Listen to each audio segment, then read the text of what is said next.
नमस्कार मित्रांनो, आपले कॉर्नर या यूट्यूब चॅनलमध्ये मी आपले सहर्ष स्वागत करतो।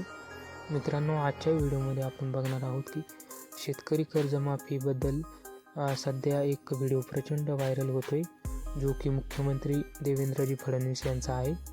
आणि तो व्हिडिओ मुख्यमंत्रीपदाची शपथ घेतल्यानंतर त्यांनी पत्रकार परिषद घेतली होती, तो हा व्हिडिओ आहे।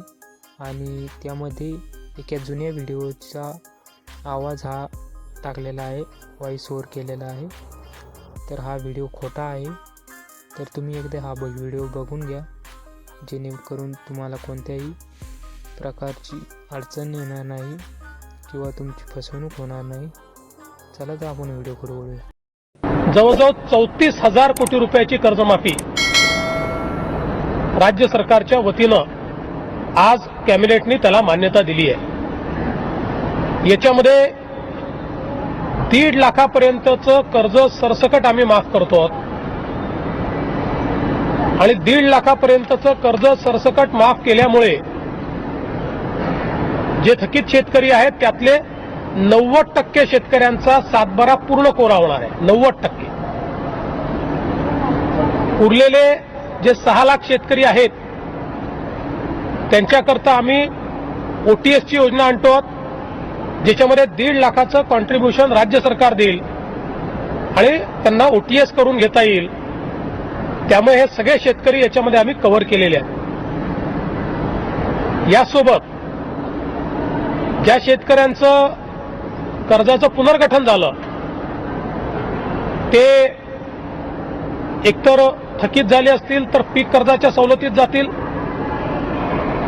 मध्यम मुदतीच्या कर्जामध्ये जे गेले आहेत ते त्याच्यामध्ये जातील, कारण हे कर्ज माफ करत असताना पीक कर्जासोबत टर्म लोन ज्याला आपण म्हणतो मध्यम मुदतीचं कर्ज, हे देखील आम्ही या ठिकाणी रद्द करतो, माफ करतो। त्याच्यामुळे पुनर्गठित थकीत जे आहेत किंवा मध्यम मुदतीत गेलेले आहेत त्यांना देखील या ठिकाणी या कर्जमाफीचा उपयोग होणार आहे। हा जर आपण हिशोब लावला तर एकूण 40 लाख शेतकऱ्यांचा सातबारा कोरा होणार आहे। जे शेतकरी नियमित कर्ज भरतायत त्या शेतकऱ्यांचा देखील हा सवाल असणार आहे की आम्ही नियमित कर्ज भरलं, हे आमचं चुकलं का, आम्हाला प्रोत्साहन काही मिळणार आहे की नाही, आणि म्हणून तोही निर्णय आम्ही घेतला आहे। आणि नियमित कर्ज भरणाऱ्या शेतकऱ्यांना 25% पण 25,000 कमाल मर्यादा इतकं आम्ही प्रोत्साहनपर अनुदान हे जमा करणार आहोत।